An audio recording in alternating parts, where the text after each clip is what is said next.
মাদ্রাসা ইসলামিয়া মাদনাতুল উলুম কর্তৃক আয়োজিত আজকের এই বার্ষিক দস্তারবন্দি ও দোয়া মজলিস এর সম্মানিত সভাপতি ও দূর দূরান্ত থেকে আগত ওলামায়ে কেরাম ও অতিথিবৃন্দ, সবুজ বাংলার প্রত্যন্ত অঞ্চল থেকে আগত তলাবায়ে আজিজ আমার স্নেহের সাথী ভাইরা ও পর্দার আড়াল থেকে দিন দরদি ইসলাম দরদি আমার মা ও বোনেরা, সকলকে জানাই অন্তরের অন্তরস্থল থেকে প্রেম প্রীতি ভালোবাসা শুভেচ্ছা অভিনন্দন। সর্বপ্রথম আমরা শুকরিয়া জ্ঞাপন করব সেই উর্দু গগনের মহান স্রষ্টার উপর, যিনি এক অদ্বিতীয় অনন্ত অসীম, যিনি সর্বত্র আছেন, সর্বত্র ছিলেন, সর্বত্র থাকবেন, যিনি আমাকে আপনাকে মানুষ রূপে সৃষ্টি করেও ক্ষান্ত হয় না, বরং আশরাফুল মাখলুকাত নামে আখ্যা দিয়েছেন। তাই আমরা সকলে সেই মহান স্রষ্টার শুকরিয়া জ্ঞাপন করে একত্রিতভাবে উচ্চ কণ্ঠে বলি আলহামদুলিল্লাহ। তারপরে বলে জানাই মা বিনার লাল আব্দুল্লাহর দুলাল মুক্তির দূত রহমাতুল লিল আলামিন, যিনি আইয়ামে জাহেলিয়াতের পরিবর্তে এই সমাজকে স্বর্ণের যুগে পরিবর্তন করেছেন। আইয়ামে জাহেলিয়াতের যুগ বলতে কেমন যুগ ছিল না, সেই যুগে মানুষ মানুষকে মানুষ বলে মনে করত না। সেই যুগে ছিল না কোনো প্রেম ভালোবাসা মায়া মমতা, মানুষ হিংসার মধ্যে অন্ধকারের মধ্যে আচ্ছাদিত হয়েছিল। এবং সেই যুগের মানুষ সিংহের চেয়েও ছিল হিংস্র, অজগরের চেয়েও ছিল বিষাক্ত, শিয়ালের চেয়েও ছিল ধূর্ত, আর কুকুরের চেয়েও ছিল লোভী। সেই যুগের মানুষ এতটা জানোয়ার হয়ে গিয়েছিল, সেই জাহেলিয়াতের যুগের মানুষ এতটা জানোয়ার হয়ে গিয়েছিল যে তাদের অন্তর থেকে এতটা দয়া মায়া কমে গিয়েছিল যে রাস্তা থেকে যখন কোনো গর্ভবতী মহিলা যেত তো তারা লটারি করত যে ওই মহিলার গর্ভে পুত্র সন্তান আছে না কন্যা সন্তান আছে। একজন বলতো পুত্র সন্তান, বলে না কন্যা সন্তান, বলে ঠিক আছে। তারা টাকার বাজি ধরত, বলে কি করত, তারা সেই গর্ভবতী মহিলাকে জঙ্গলে নিয়ে গিয়ে তরবারি দিয়ে তাদের পেটটাকে চিরে দেখতো যে কন্যা সন্তান না পুত্র সন্তান। তাহলে মানুষ কতটা হিংস্র হলে, মানুষের জান কতটা পাষাণ হলে, মানুষের জান কতটা পাথর হলে তারা এইরকম করতে পারত। সেই রকম একটা জাহেলিয়াতের যুগ, যেই যুগে নারীদের কোনো সম্মান ছিল না, যদি কন্যা সন্তান জন্ম নিত তাদেরকে জ্যান্ত কবর দিয়ে দিত। সেই রকম সমাজে আমার আপনার নবী এসে সেই জাহেলিয়াতের সমাজকে স্বর্ণের যুগে পরিবর্তন করেছেন। সেই নবীর উপর লাখো কোটি দরুদ বর্ষিত হোক। আমরা সকলে বলি সাল্লাল্লাহু আলাইহি ওয়াসাল্লাম। প্রিয় উপস্থিতি, আজ তোমাদের সম্মুখে আমি যেই বিষয় নিয়ে কথা বলবো, যা জাতীয় সমাজের জন্য এতটা প্রয়োজন যে একটা মাছের জন্য যতটা প্রয়োজন পানি, আর জাতীয় সমাজের জন্য এতটা প্রয়োজন, ঠিক যতটা প্রয়োজন একটা ধমনীর জন্য স্পন্দন, তার থেকেও বেশি প্রয়োজন আর জাতীয় সমাজের জন্য এই মাদ্রাসা। কেননা এই মাদ্রাসায় সেই শিক্ষা দেওয়া হয় যেই শিক্ষা নবী করিম সাল্লাল্লাহু আলাইহি ওয়াসাল্লাম দিয়েছিলেন মক্কা নগরের দারুল আরকাম নামক স্থানে। যেই শিক্ষা থেকে সেই জাহেলিয়াতের সমাজকে স্বর্ণের যুগে পরিবর্তন করেছিলেন, আর সেই শিক্ষাকে প্রচার ও প্রসার করার জন্য নবী করিম সাল্লাল্লাহু আলাইহি ওয়াসাল্লাম বেছে নিয়েছিলেন সুফা নামক আগিনাকে। যেই আগিনা থেকে পরবর্তীতে তাবে তাবি আইম্মায়ে মুজতাহিদিন এই উম্মতকে রিসালাতের নূর পৌঁছে দেওয়ার জন্য ছড়িয়ে পড়েন। প্রিয় উপস্থিতি, তা আমি বলতে চাই যে আজ যদি এই ভারতের মানচিত্রের মাঝে এই কওমি মাদ্রাসার অবস্থান না থাকতো, তবে জাতি চিন্তার রাসূলকে, জাতি চিন্তার প্রভুকে সেই আইয়ামে জাহেলিয়াতের মতন হাজার হাজার মূর্তি বানিয়ে তাদেরকে পূজা করার পরে তাদের পেছনে লাথি মেরে আবার তাদের প্রভুকে ফেলে দিত। মুহতারাম হাজিরিন, তাই জামিউস সাগরের হাদিসে বলা হয়েছে যে তলাবুল ইলমি ফারিজাতুন আলা কুল্লি মুসলিমিন, যে সমস্ত মুসলমান নর নারীর জন্য দ্বীনি ইলম শিক্ষা করা ফরজ, আর সেই দ্বীনি ইলম সেই দিনই শিক্ষা দেওয়া হয় এই মাদ্রাসায়। তাই আমি আরো বলতে চাই, আজ যদি এই পৃথিবীর মানচিত্রের মাঝে কওমি মাদ্রাসার অবস্থান না থাকতো, তবে জাতিকে উপহার দেওয়া যেত হেরাটোটাসের মতন বিজ্ঞানীকে, জাতিকে উপহার দেওয়া যেত চীন মার্কিনের মতন বিজ্ঞানীকে, জাতিকে উপহার দেওয়া যেত স্যার আইজাক নিউটনের মতন বিজ্ঞানীকে, কিন্তু জাতিকে উপহার দেওয়া যেত না যুগ সংস্কারক বিশিষ্ট ওলি শাহশাফানি থারমিনাব্বর আল্লাহুমার কাদার মতো নেতৃত্বকে, জাতিকে উপহার দেওয়া যেত না ইমাম আল আশর আনোয়ার শাহ কাশ্মীরির মতো নেতৃত্বকে, জাতিকে উপহার দেওয়া যেত না হুসাইন আহমদ বাদানির মতো নেতৃত্বকে। তাই আমি তোমাদেরকে স্মরণ করিয়ে দিতে চাই সেই 1752 সালের ঘটনা, যে সময় ইংরেজরা মুসলমানদের উপর অত্যাচার অবিচার জুলুম করত, তাদেরকে কারাবদ্ধ করে রাখত। আর সেই সময় যদি এই কওমি মাদ্রাসা না থাকতো, তবে আজও নিজ মাতৃভূমিতে নিজেদের মাতা এবং স্ত্রীদের ইজ্জত হারিয়ে উলঙ্গ হয়ে রাস্তায় বাধ্য হতো আজও। মোহতারাম হাজিরিন, তাই একটি শান্তময় সমাজ গড়তে হলে সর্বপ্রথম প্রয়োজন একটি আদর্শ শিক্ষা, যা তাদেরকে দেখাবে, যা তাদেরকে ধ্বংসের পথ থেকে তুলে আনবে সফলতার রাজপথে।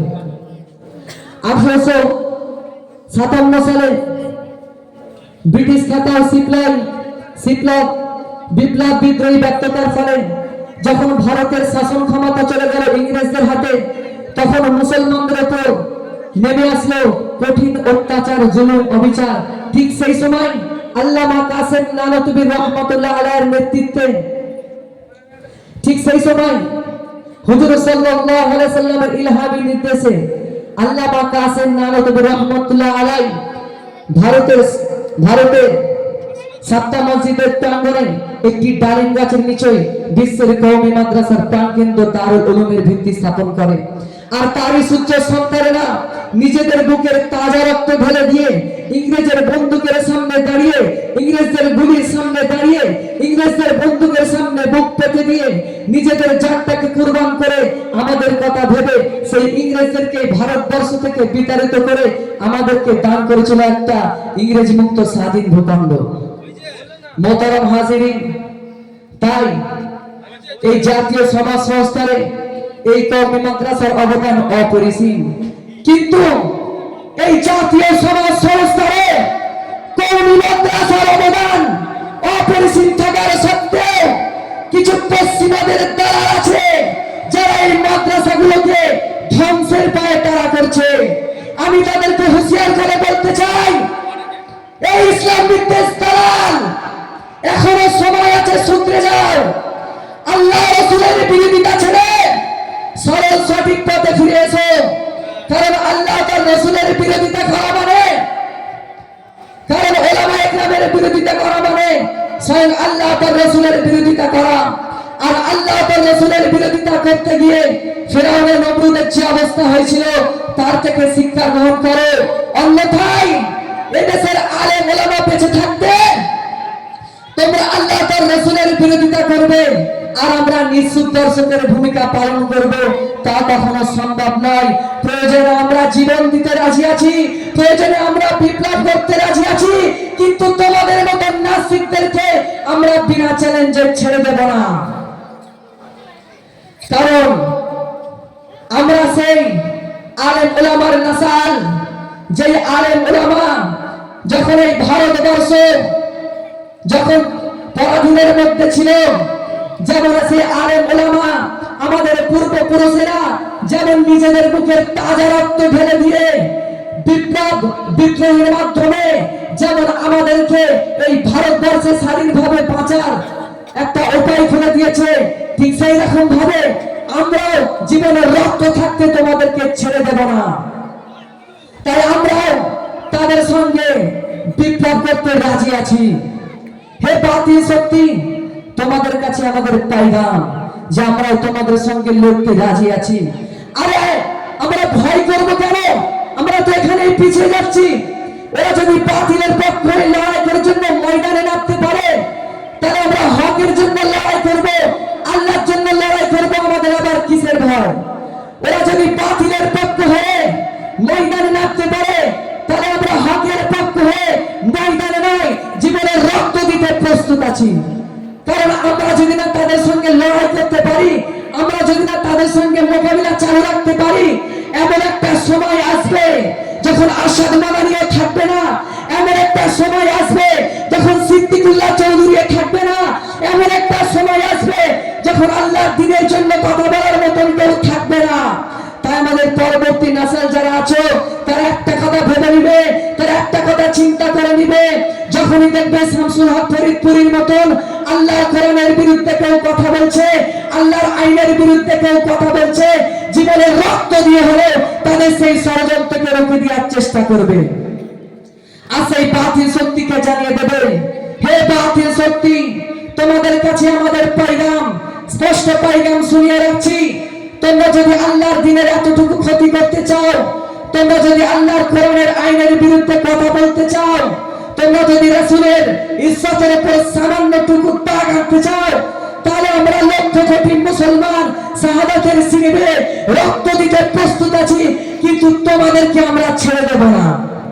কারণ আমরা যে প্রভুর চাকরি করি, আমরা যে আল্লাহর চাকরি করি, সেই আল্লাহর আইনের মর্যাদা রক্ষা করার জন্য যা করতে হয় আমরা তাই করব। তাই আমাদেরকে একসঙ্গে থাকতে হবে, ঐক্যবদ্ধভাবে থাকতে হবে। যেমন আমাদের পূর্বপুরুষরা ঐক্যভাবে আন্দোলন করেছিল, আমাদেরকে একসঙ্গে থাকতে হবে। কারণ আমরা যখন একা থাকি তখন আমরা ব্যক্তি, যখন আমরা একা থাকি তখন আমরা ব্যক্তি, আর যখন আমরা সকলে মিলি তখন আমরা শক্তি। আর যখনই আমরা সকলে মিলব তখন আল্লাহ তাআলার মদদ আসবে। তাহলে ইনশাআল্লাহ যদি আমরা একসঙ্গে থাকি, একসঙ্গে মিলি, ইনশাআল্লাহ তাকবীর, আল্লাহু আকবার, নারে তাকবীর, আল্লাহু আকবার। আল কোরআনের আলো ঘরে ঘরে জালো, আল হাদিসের আলো ঘরে ঘরে জালো। মাদ্রাসা মদিনাতুল ইসলাম, মাদ্রাসা ইসলামিয়া মদিনাতুল উলুম জিন্দাবাদ, মাদ্রাসা ইসলামিয়া মদিনাতুল উলুম জিন্দাবাদ। পিপুলন গ্রামবাসী জিন্দাবাদ, পিপুলন গ্রামবাসী জিন্দাবাদ, নারে তাকবীর, আল্লাহু আকবার। তার যখন যদি আমরা একসঙ্গে থাকি তাহলে ইনশাআল্লাহ আমেরিকার ওয়াশিংটন ডিসি হোয়াইট হাউসের কপালের উপর কালেমার পতাকা উড়বে, চাইনার বিডিনের পথে পথে কালেমার পতাকা উড়বে, দিল্লির মাস্টার রাজপথে পথে আল্লাহু আকবারের স্লোগান উঠবে, দিল্লির লালকেল্লা মুসলমানরা আবার শাসন করবে, মুসলমানরা আবার শাসন করবে। কারণ আমাদের সৃষ্টিকর্তা হলো আল্লাহ, আমাদের সৃষ্টিকর্তা পালন করতে হলো আল্লাহ। সেই আল্লাহ আমাদেরকে পথ দেখাবে, আর সেই আল্লাহ যাদেরকে পথ দেখাবে তাদেরকে বেপথে নিয়ে যাওয়ার কারো ক্ষমতা নাই। সেই আল্লাহ আমাদেরকে রক্ষা করবে, সেই আল্লাহ যাকে রক্ষা করার সিদ্ধান্ত নেবে পৃথিবীর কোন শক্তির ক্ষমতা নেই যে তাদেরকে ধ্বংস করবে। আর সেই আল্লাহ যাকে ধ্বংস করার সিদ্ধান্ত নেবে পৃথিবীর এমন কোন শক্তির ক্ষমতা নেই যে তাকে বাঁচাবে। তাই আমাদেরকে বিশ্বাস করতে হবে আমাদের সঙ্গে আমাদের রব আছে, আমাদের সঙ্গে আমাদের আল্লাহ আছে, আমাদের আল্লাহ আমাদেরকে মুক্তির পথ দেখাবে। রাতের পরে যেমন সূর্য উঠবে, রাতের পরে যেমন প্রভাত আসবে, রাতের পরে যেমন সকাল হবে, এটা যতটা নিশ্চিত সমগ্র দুনিয়া জুড়ে জুলুমের অন্ধকার দূরীভূত হয়ে সাম্য শান্তি ইনসাফের আলো নিয়ে সেই হেদায়েতের সূর্য উদিত হবে, এটা তার থেকেও নিশ্চিত। তাই মহতারাম হাজিরিন বলতে চাই, তাই আমাদের এই সমাজকে বাঁচিয়ে রাখতে গেলে, আমাদের এই দিনকে বাঁচিয়ে রাখতে গেলে সর্বপ্রথম প্রয়োজন এই মাদ্রাসা। কারণ এই মাদ্রাসা থেকেই তৈরি হবে সেই বিপ্লবী আলেম ওলামা। তাই আমাদের সকলকে এই মাদ্রাসাকে বাঁচিয়ে রাখতে হবে, মাদ্রাসাকে ভালোবাসতে হবে, নাইলে কিন্তু আমরা সমস্ত দিকে ক্ষতিগ্রস্ত হয়ে যাব। তাই আল্লাহ তাআলা আমাদের সকলকে এই মাদ্রাসাকে ভালোবেসে মাদ্রাসাকে বুকের সঙ্গে আঁকড়ে ধরে রাখার তৌফিক দান করুন। আমিন, মাশাআল্লাহ।